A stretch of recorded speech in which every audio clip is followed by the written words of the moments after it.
thank you for your divine blessing to my spiritual teacher, all the spiritual teachers, holy masters, all the saints, holy angels, spiritual helpers, and all the great ones.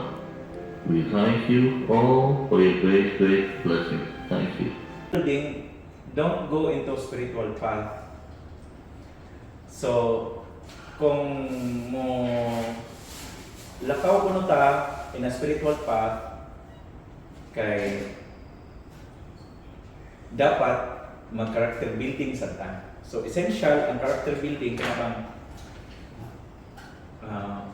build na to itong character. Kay everything in the spiritual path will be magnified. So, inyong nang makita na uban nga sige active sa simbahan, nagsamot tinon ka maldita. Samot ka maldito. So, ang essence ana is na magnify ang unsay nature. Mao na nga kinahanglan gyud ang purification before dunay divine blessings nga maabot niya. Mao na nga sa misa kung mag-ato mo sa church, always yun nga forgiveness ang first. Always yun nga I confess to Almighty God and to you, my brothers and sisters. Okay, start of all the Mass. Nga naman, ang purpose na is to purify first ourselves. Muna nga, kung if you are walking towards the lighted path or the spiritual path, kinahanglan nga purify ka na, build ka o character. Muna nga, along the way, makita na, in fact, na manifest na sa inyong naka-encounter ka katang case mo dito sa inyong office. Actually, it's a character, it's a forming of character building. Muna ba, kung nasamad ka, ang hunad sa samad, actually sakit. Muna nga masakitan ka. Kung padong ka sa lighted path, daghan ang persecute mo. Muna nga, natural na siya to strengthen you. Gituyo na siya kay aron ma-strengthen ang imuhang muscles, kinahanglan na siya og resistance. So same sad sa imong character. Like panangitan, ang number 1 is loving kindness man. Ang loving kindness mo ay pasimula sa tanan nga kaning character. Kay kung doon na kay loving kindness, eventually mo flow na ang uban nga ang sunod nga kaning mga virtues. So mauna nga character building first. Purification first. Importante. Without purification, ma-mislead ka. Patubang unta ka sa lighted path, na uban maato na sa dark. So, mo ingon na nakuan naman ni noon na unsa naman ni noon na sila nga nagsud-sud og inana na community or nasud og inani nabot ni sa kanang dark na path. So, character mo na, this is an inside journey. Character gyud ang atong i-examine. Unsa may batik pa nato? Na we need to eliminate, i-disintegrate outside sa ato dahil sa i-disintegrate na to sa atong system. Kunya, as you progress, if something is not purified, the thing will get stuck. So, sa pag-progress nimo, kung panalitan, wala na, uban ma-stuck sila. Mo-plateau ba ang ilang spiritual? Ang ilang journey mo-plateau. Pero ako na income. Katong income mo-plateau. Kaya nga naman, you are stuck. Stagnant na. Okay lang kung ang imuhang pagka-stuck ay dako-dako imuhang income, pero dili ka nang fulfilled. Kaya nga nung para nimo na makuha niya nga. Kani po man for quite a long time. Actually, guilty ko kay na stuck man ang akong income for quite a while, nga wala gid siya ni-grow ba. So, I'm looking for perhaps there are blockages. Nga man nga naapay wala na purify. Kanya kini siya karon nga na ako sa mission kanang matok sa kamutis. Actually, ako asya nga reflect nga perhaps kuwang pa ko ani. Nya then akong recall like gani na namatoy ka ng connecting the dots ni Steve Jobs in speech. Ingo, kinahanglan to nako na. Kinahanglan to nako ma-experience. Kinahanglan sa ko ma-aware na inato kaya ko ma-change. So I need to change. Yeah, people on spiritual path are often naive. So natural na siya na like manibago ka nga marapag it's good to have a beginner's heart. Kana good. Si Jihiro Kano, siya may founder sa judo sa Japan. Ang will niya, if mamatay siya, dapat dili siya mag-wear og black belt. Mag-wear daw na siya og white belt. Mo to paglubong niya, white belt na niya. Gi-wear. Di ba founder siya sa judo, di ba black belt, doon na po na yung first dan, second dan. Grabe na siya, top na siya. Pero still, ganahan siya nga may mas estudyante. Kay, kung if you're naive, kung naanak ka din na ba, you are strong. Para sa katong ako anak-anak, akong paminan nga, you need to expose your vulnerability so that people will take care of you. Kay if you can project yourself that you're strong, people will kanang tend to kanang bitang dili na kanila i-help because for them you are strong. You don't need help. So mo na nga here people on spiritual path are often naive. So mo sa niwi kana di ba nag-ingon si katong nagkuan ang mga disciples na nagpunok-punok sila niya doon ay mga bata nga modulo ni Jesus Christ. So gipugngan sa mga disciples ang mga bata.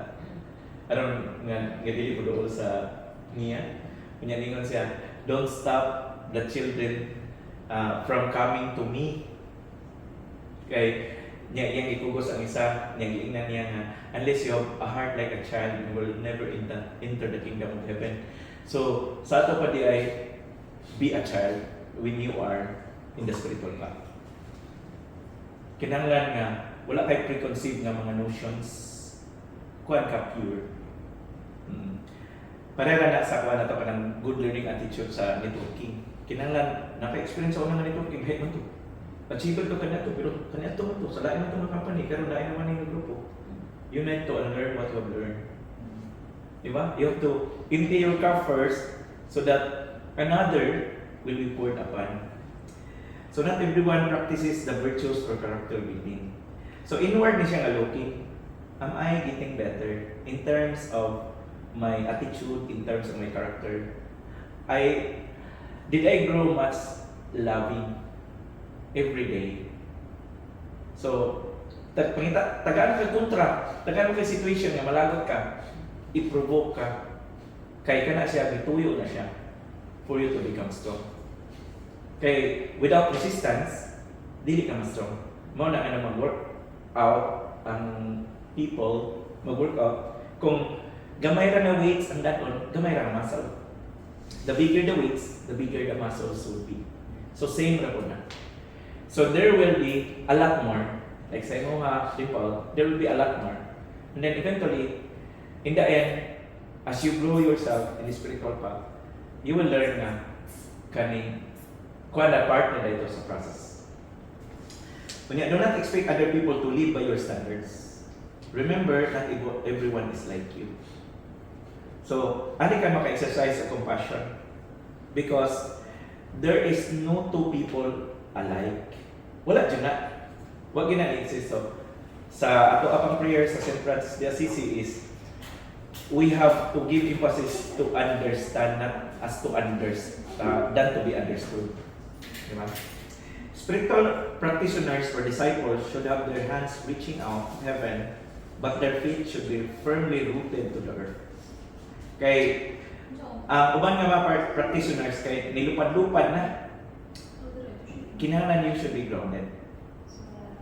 You should be practical. Pasabutan.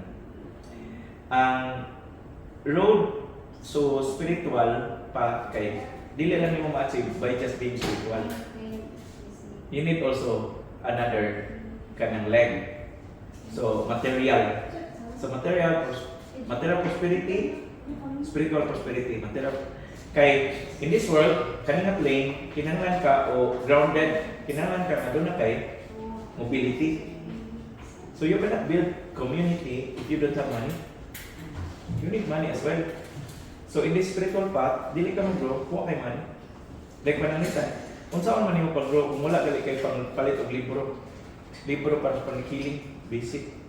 Or sa imong 5,000. So, it entails money. So, na siya nga, you have to be practical. You need to also earn. Number one, ako arinig ko diri. Those were the days. Nga sa una, biyaan mo imong pamilya, kay mo ato ra ka dito sa monastery. Oh, ato na ka dito. Ato na ka dito, biyaan na nimo tanan. Karon lahi na. In the modern world, ang mga people who are in spiritual path, naana sila mismo. Naana sila sa world, but they are still in the spiritual path. Sa una kinahanglan nga mo adto gyud ka dito sa kanang sa lain ito like Hindu gingan ashram, di sa tuwa gingan monastery. So adto gyud ka dito, kay aron gyud ka dito mo journey sa imong spiritual path. Karon dili na. You can still do your job like kini karon, like do your business while in the journey of your spiritual path. Mo na nakalahit karon. Kanya, mao na you have to be rooted, firmly rooted to the earth. So, being firmly rooted also to the earth is humility. Humility is important. In fact, one key to spirituality. Di ba? Those who humble themselves will be exalted and those exalt themselves will be humbled. So sa ato pa day, it might be any situation is a call to humility. So, there's nothing can defeat you if you are humble. Di ba? In spite of their spirituality, they must maintain their practicality. Manay akong gisulti. They must be able to produce physical results. So dapat doon ay positive and physical results. Dili lang by merely praying. I help people by praying. Okay.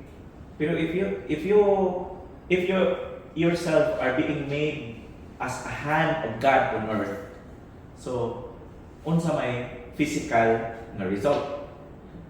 So it's actually doing something good. It's actually building people up. Nana siya. In life, you cannot consider one factor without considering other factors. So all factors are interrelated. Dili nimo pwede nga neglect na lang ang nutrition but just because you know pranic healing. Dili sa nimo pwede nga i-reject ang energy healing just because ng nutrition na katanan. There are a lot of people who did not have good results just drinking our nutritional products. Tungod kay doon ay laing factors. Even mga doctors sa traditional medicine mo inject sila og tambal pero wala result. Nga naman it could be other factors are affecting. So wala siya naigo kay ang major na factor naabas karon sa emotional nga aspect, naabas karon sa energy nga aspect or frequency nga aspect. So naidaghan or naabas sa iyang karmic imprint. Karma jud na niya nga may anak siya. Nya once mo nagiingon sa probinsya nga iampo puno ang mga kalag, ipaampo ang mga kalag, ipamisa kay nasakit siya mo na mga kumbaga tuo-tuo pero it could be part na may mga naayo tungod kay doon na sa karmic imprint nga kinahanglan i-address. Unya kato siya, kinahanglan to siya i-pray sila. Kaya dili naman ka-pray sila, nga naana sila dito. So, idealism must be combined with practicality. Spirituality is good, but if you must develop, but you must also develop practical. Mao na ito ang sutra for today. Thank you.